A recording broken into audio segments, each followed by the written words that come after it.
Hello, all of you. I hope you all are very well at your home and doing your studies well. Today we will start our new topic, that is displacement reaction. And along with that we also learn about exothermic and endothermic reactions also. So today we will start with endothermic reaction. जैसे पहले भी हम लोग पढ़ चुके हैं कि exothermic और एंडोथर्मिक रिएक्शंस क्या होते हैं. आप लोगों को एंडोथर्मिक रिएक्शन मैंने एक्सोथर्मिक रिएक्शन के बारे में बताया था.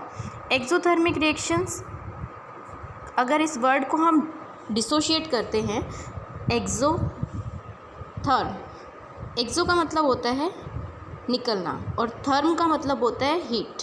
तो इस वर्ड का हमने क्या मीनिंग निकाला था? एक्सोथर्मिक, हीट का निकलना. तो ऐसी रिएक्शंस जहाँ पे हीट रिलीज़ होती है या हीट निकलती है उनको हम क्या कहते थे? Such reactions are known as exothermic reactions. लेकिन आज जो हम टॉपिक पढ़ेंगे दैट इज़ एंडोथर्मिक रिएक्शंस और इनके एग्जाम्पल्स.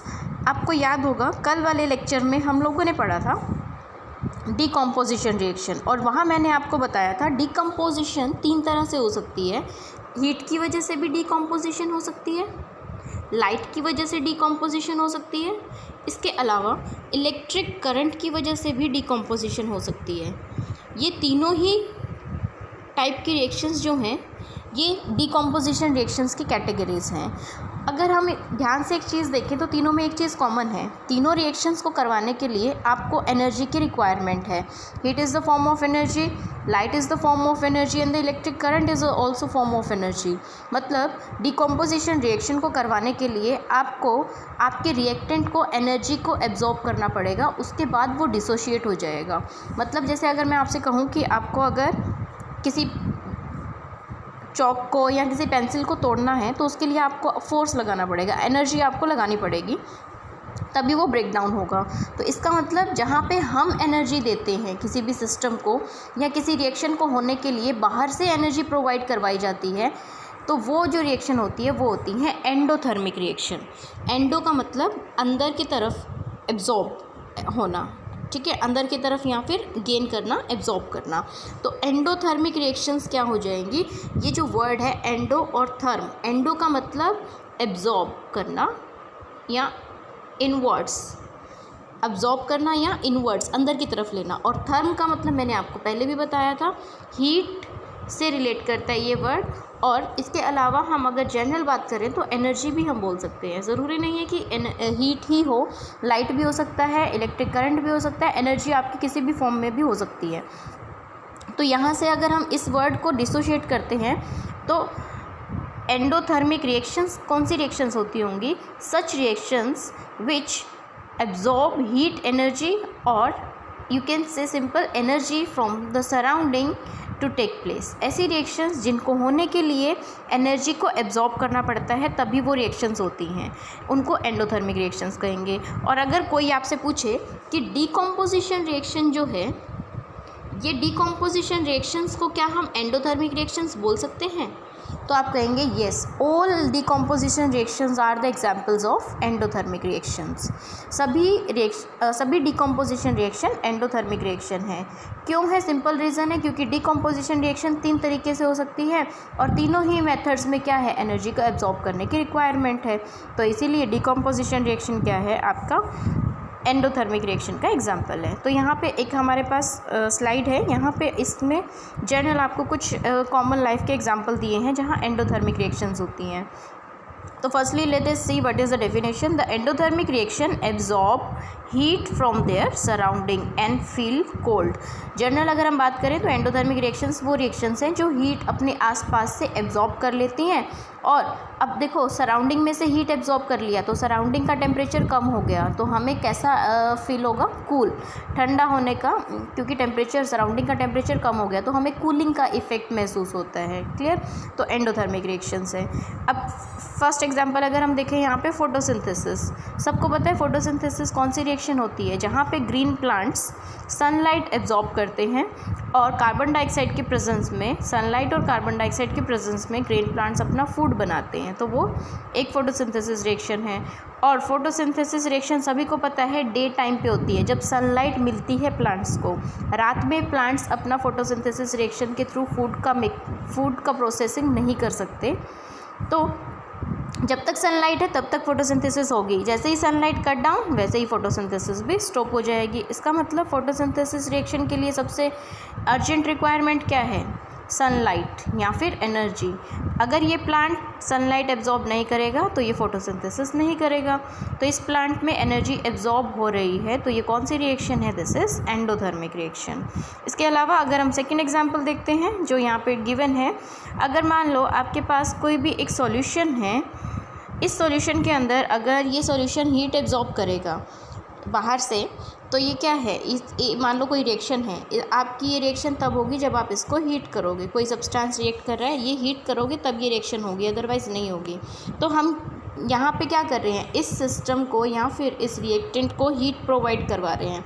ये सिस्टम हीट एब्जॉर्ब कर रहा है तभी ये रिएक्शन होगी। और वो रिएक्शन जो एब्जॉर्ब करती हैं हीट, ऐसी रिएक्शन को हम क्या करते हैं? एंडोथर्मिक रिएक्शन कहेंगे।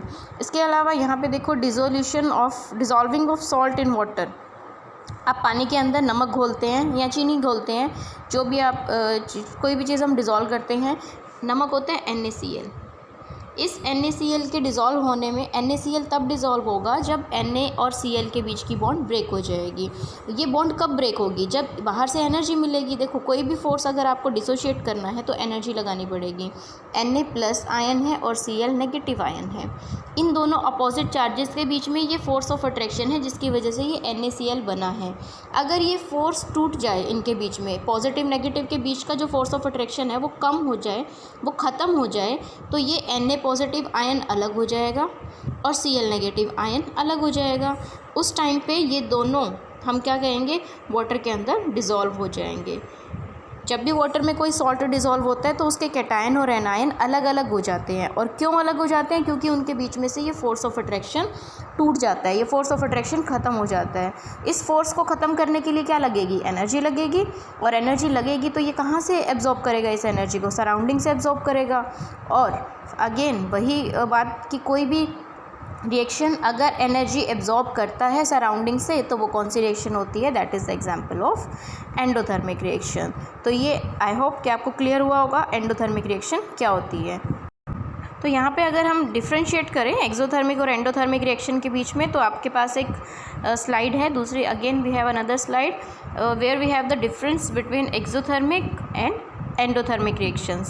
तो energy is conserved in chemical reaction. The total energy of the system is same before and after the reaction. ये चीज़ हमने पढ़ी है, आपने 9th में पढ़ा होगा कंजर्वेशन ऑफ एनर्जी, कि किसी भी रिएक्शन के अंदर टोटल अमाउंट ऑफ एनर्जी कभी भी चेंज नहीं होता है, हमेशा एनर्जी कैसे रहती है? कंजर्व। लेकिन एंडोथर्मिक और एक्सोथर्मिक रिएक्शंस क्या हैं? देखो एंडोथर्मिक रिएक्शन अभी हमने पढ़ा, जैसे अगर मेल्टिंग ऑफ आइस आपको बोला जाए, आइस अगर मेल्ट होगी तो कब मेल्ट होगी? आइस बाहर से क्या एब्जॉर्ब कर रही है? हीट अंदर ले रही है, अपने एब्जॉर्ब कर रही है इनसाइड। तो एंडोथर्मिक रिएक्शन है तो यहाँ पे क्या हो जाएगा? सराउंडिंग से हीट एब्जॉर्ब करेगा आपका जो भी सिस्टम है, तो ये एंडोथर्मिक रिएक्शन हो जाएगी। इसकी वजह से कौन सा इफेक्ट होता है? कूलिंग का इफेक्ट होता है, महसूस होता है ठंडा आपको। लेकिन एक्सोथर्मिक रिएक्शन में क्या होता है? एक्सोथर्मिक रिएक्शंस में जो हीट है वो बाहर की तरफ निकल रही है, मतलब ऐसी रिएक्शंस जिनमें हीट रिलीज़ होती है, सराउंडिंग में हीट जाएगी। यहाँ सराउंडिंग से अंदर की तरफ हीट जा रही है, लेकिन यहाँ पे एरो देखो बाहर की साइड है। अगर आपकी कोई रिएक्शन जिसमें हीट रिलीज़ होती है, सराउंडिंग में हीट चली जाएगी, तो वो एक्सोथर्मिक रिएक्शन होगी। और इसकी वजह से क्या होगा? सराउंडिंग का टेम्परेचर बढ़ जाएगा और हमें क्या फील होगा? गर्म, टेम्परेचर बढ़ जाएगा, गर्मी महसूस होगी। तो यहाँ पे सराउंडिंग हॉटर होती है, गर्म हो जाती है पहले के कंपैरेटिवली, तो इससे हमें गर्मी की भी महसूस होती है। We have the sense of hotter. So this is difference between exo and endothermic reaction. Here we have some another examples of endothermic reaction, जैसे अगर मान लो आप लोगों को कहीं पे बहुत ज़्यादा पेन हो रहा है तो हम कोल्ड पैक लगाते हैं, हेडेक हो रहा है तो आइस से भरा एक बैग कोल्ड पैक लगाते हैं। तो हम क्या कर रहे हैं, आपका बॉडी जो है, आपकी जो बॉडी है यहाँ पे, जैसे यहाँ पे लेग किसी पर्सन को अगर कोई चोट लगी है और उसके ऊपर हम आइस बैग लगा रहे हैं, उसको इंस्टेंट कूलिंग दे रहे हैं। तो ये जो बॉडी है, बॉडी क्या कर रही है, सराउंडिंग से हीट टेम्परेचर को एब्जॉर्ब कर रही है। तो ये कैसी रिएक्शन हो जाएगी, एंडोथर्मिक रिएक्शन। अगर हम खाना बनाते हैं तो आपका फूड एब्जॉर्ब करता है हीट एनर्जी को, तभी तो पकता है। तो ये कौन सी रिएक्शन है, एंडोथर्मिक रिएक्शन है। फोटोसिंथेसिस का एग्जांपल अभी मैंने बताया कि जब तक सनलाइट प्लांट्स के ऊपर आएगी, प्लांट्स सनलाइट से हीट एब्जॉर्ब करेंगे तभी अपना फूड बनाएंगे। अगर ये नहीं मिलेगी तो आपका फोटोसिंथेसिस की रिएक्शन स्टॉप हो जाएगी। तो all these are examples of endothermic reaction. Now next topic we have displacement reaction. आज जो थर्ड टाइप हम पढ़ेंगे रिएक्शन की वो है हमारे पास डिस्प्लेसमेंट रिएक्शन। डिस्प्लेसमेंट रिएक्शन, अब डिस्प्लेसमेंट रिएक्शन को समझने से पहले आपको समझना होगा कि what is the meaning of displacement. देखो, डिस्प्लेसमेंट जो वर्ड है इसका मतलब होता है, अगर आप इसको डिवाइड करते हो वर्ड को, तो डिस्प्लेसमेंट, डिस का मतलब होता है हमेशा किसी चीज़ को रिमूव करने के लिए, हटाने के लिए। नेगेटिव सेंस में इसको यूज़ किया जाता है, डिसलोकेट हो जाना। आपने सुना होगा कि ये चीज़ डिसलोकेट हो गई है। डिसलोकेट मतलब अपनी पोजीशन से कहीं गायब हो गई है। तो डिस वर्ड, कोई चीज़ जब अपनी पोजीशन छोड़ जाती है। और डिस्प्लेसमेंट रिएक्शन, यहाँ पे भी क्या होता होगा, डिस्प्लेसमेंट मतलब कोई चीज़ अपनी जगह से हट जाएगी। फॉर एग्जांपल इफ़ आई से कि मेरे पास यहाँ पे दो बॉल्स रखी हुई हैं, एक मेरे पास बेंच है ए और एक मेरे पास बेंच है बी, ठीक है। एक पे मेरे पास जो बॉल पड़ी है वो है ग्रीन कलर की और एक मेरे पास बॉल पड़ी है रेड कलर की। बी बेंच पे ग्रीन बॉल है और ए बेंच पे मेरे पास रेड कलर की बॉल पड़ी है। अब अगर मान लो मैं कहती हूँ कि मैंने क्या किया, मैंने रेड वाली बॉल को टच किया और ये यहाँ से नीचे गिर गई, बी से, अपने बी वाले बेंच से बॉल नीचे की तरफ यहाँ से जाके फॉल होगी, फ्लोर के ऊपर, फर्श के ऊपर आ गिरी। तो इसका मतलब क्या हुआ, जब मैंने इसको टच किया तो बी वाली जो बॉल थी, ग्रीन कलर की जो बॉल थी बी बेंच पे, उसने अपनी पोजीशन चेंज कर दी। दैट मीन्स क्या हो गया, इसका डिस्प्लेसमेंट हो गया, इसने अपना प्लेस चेंज कर लिया। That is displacement. ये अपनी पोजीशन छोड़ के किसी और पोजीशन पे चली गई है, तो दैट इज़ डिस्प्लेसमेंट। ऐसे ही फॉर एग्जांपल अगर आपको कहा जाए, जैसे फर्स्ट बेंच पे अगर दो स्टूडेंट्स बैठे हैं और मैं आपको कहती हूँ कि आप अपना बैग लेके पीछे वाले बेंच पे चले जाओ और पीछे वाले बेंच पे जो बच्चा है वो आगे वाले बेंच पे आ जाओ, तो मैंने आप दोनों की पोजीशंस चेंज कर दी है, आपने अपनी पोजीशन चेंज की है। तो ये क्या है, डिस्प्लेसमेंट है, आपको अपनी पोजीशन से डिस्प्लेस कर दिया गया है, तो दैट इज़ डिस्प्लेसमेंट। तो इसी तरह अब डिस्प्लेसमेंट रिएक्शंस क्या होती होंगी, अगर एक और एग्जांपल मैं आपको देती हूँ पहले, तब आपको ज़्यादा बेटर रिलेट कर पाओगे डेफिनेशन के साथ। डिस्प्लेसमेंट रिएक्शन, अब हमेशा याद रखना यहाँ पे आप अपनी मर्ज़ी से नहीं जाओगे। फॉर एग्जांपल अगर मैं मान लो आप 12th क्लास में जाके बैठ गए हो, you are the student of 10th class, आप 12th क्लास के किसी स्टूडेंट की जगह पे बैठ गए हो और वो 12th क्लास का स्टूडेंट आपसे ज़्यादा स्ट्रॉन्ग है फिज़िकली। तो ये जो स्टूडेंट है 12th क्लास का, ये आपको ज़बरदस्ती अपने फोर्स से आपको अपनी जगह से हटा सकता है। तो उसने अपने फोर्स से ज़बरदस्ती आपको अपनी जगह से हटा दिया, डिस्प्लेस कर दिया। पर क्या आप, क्योंकि आप छोटे हो, आप मान लो फिज़िकली भी कम स्ट्रॉन्ग हो उस स्टूडेंट से, तो क्या आप ज़बरदस्ती उसको उठा सकते हो अपने फोर्स से? 12th क्लास के स्टूडेंट को आप नहीं डिस्प्लेस कर पाओगे। मतलब सीधा सीधा क्या है कि जो स्ट्रॉन्ग है पर्सन, वो वीक पर्सन को उसकी पोजीशन से डिस्प्लेस कर सकता है इजीली, लेकिन वीक पर्सन स्ट्रॉन्ग पर्सन को इजीली उसके प्लेस से डिस्प्लेस नहीं कर सकता है। इसी तरह अगर हम ये इसी बात को रिलेट करें रिएक्शंस के टर्म्स में, तो यहाँ पे क्या होगा, डिस्प्लेसमेंट रिएक्शंस क्या होती हैं बेटा, दीज आर द रिएक्शंस। अगर आपको डेफिनेशन की बात करें तो displacement reactions are those reactions in which a more reactive substance, जो ज़्यादा रिएक्टिव सब्सटेंस है, in which a more reactive substance displace the less reactive substance, displace the less reactive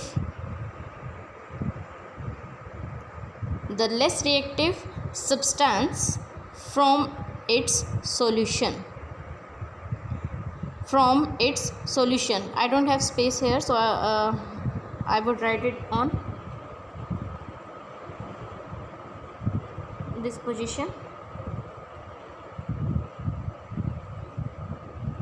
सो यहाँ से डिस्प्लेसमेंट रिएक्शन की डेफिनेशन क्या बनती है हमारे पास कि डिस्प्लेसमेंट रिएक्शन वो रिएक्शंस होती हैं जहाँ पे मोर रिएक्टिव एलिमेंट या मोर रिएक्टिव सब्सटेंस किसी लेस रिएक्टिव एलिमेंट या किसी लेस रिएक्टिव सब्सटेंस को उसके सॉल्यूशन में से डिस्प्लेस कर दे। तो ये कौन सी रिएक्शंस हो जाएंगी? These are the examples of displacement reaction. So again let us read the definition. In which the reactions in which a more reactive substance displace the less reactive substance from its solution. एक weekly reactive substance था, उसने अपना solution बना रखा था. उसका जो solution था, अगर उस सॉल्यूशन के अंदर आपने एक मोर रिएक्टिव एलिमेंट को डाल दिया तो अब ये मोर रिएक्टिव वाला क्या करेगा? इस लेस रिएक्टिव को तो डिस्प्लेस कर देगा इसके सॉल्यूशन में से और अपना खुद का सॉल्यूशन बना लेगा. तो ऐसी रिएक्शंस जो होंगी इनको हम क्या कहेंगे? डिस्प्लेसमेंट रिएक्शंस कहेंगे. तो ये डेफिनेशन आपको याद करनी है. अब डिस्प्लेसमेंट रिएक्शन को एक एग्जांपल के थ्रू हम कोशिश करते हैं समझने की. This is the single displacement reaction. For example मान लो मेरे पास क्या था, एक ब्लू कलर का सॉल्यूशन है. जो मेरे पास ये ब्लू कलर का सॉल्यूशन है that is copper sulphate CuSO4. और जो कॉपर सल्फेट होते हैं वो ब्लू कलर के क्रिस्टल्स होते हैं.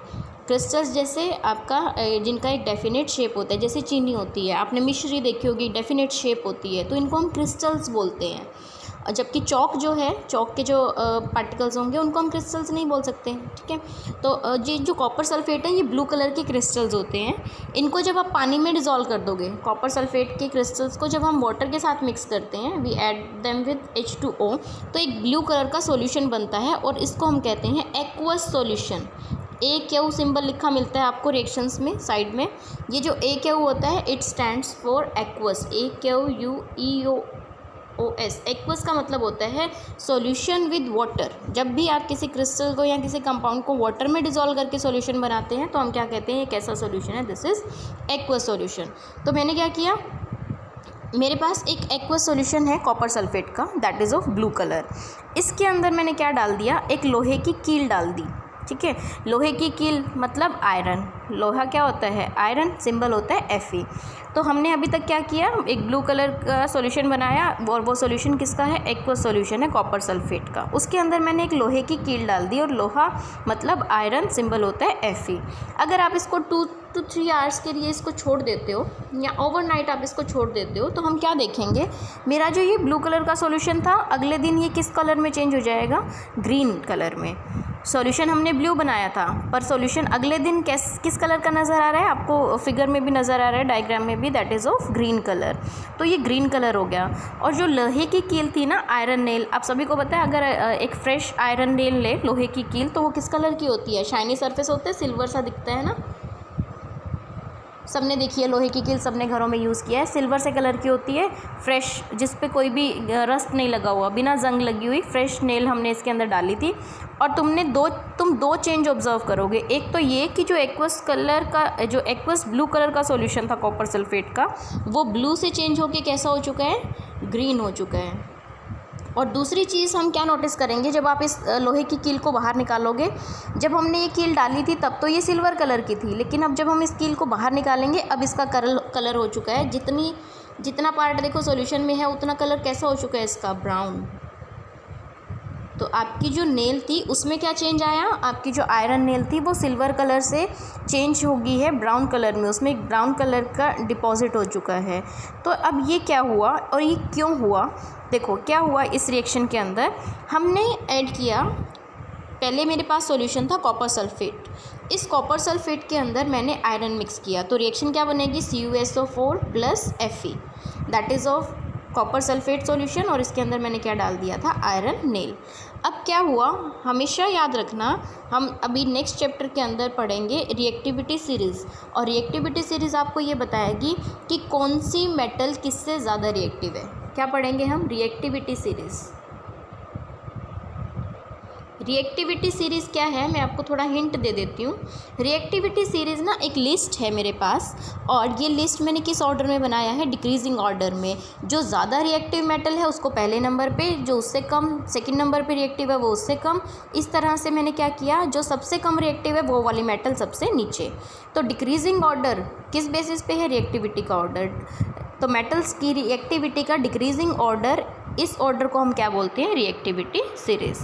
ठीक है। फॉर एग्जांपल अगर मान लो मैंने आपकी क्लास में एक टेस्ट ले लिया 10 नंबर का, और मैंने क्या किया, मैंने बच्चों के रोल नंबर्स को अरेंज कर दिया। फर्स्ट नंबर पे मैंने उस रोल नंबर को रखा है जिसके 10 आउट ऑफ 10 आए। सबसे ज़्यादा नंबर जिसके आए वो पहले नंबर पे बैठेगा, जिसके उससे कम आए हैं, 9 आए हैं, 9.5 आए हैं, वो सेकंड नंबर पे बैठेगा। देन उसके बाद उससे कम मार्क्स वाले। तो ये जो सीरीज़ बनेगी क्या बनेगी, रिएक्टिविटी सीरीज़। इस तरह से होती है। जो मेटल ज़्यादा रिएक्टिव है वो फर्स्ट नंबर पे, फिर उससे कम रिएक्टिव, फिर उससे कम रिएक्टिव। तो ये जो सीरीज़ होती है रिएक्टिविटी सीरीज़ होती है। इस रिएक्टिविटी सीरीज़ से हमें क्या पता चलता है, इसको देख के हम ये बता सकते हैं कि कौन सी मेटल किससे ज़्यादा रिएक्टिव है और कौन सी मेटल किससे कम रिएक्टिव है।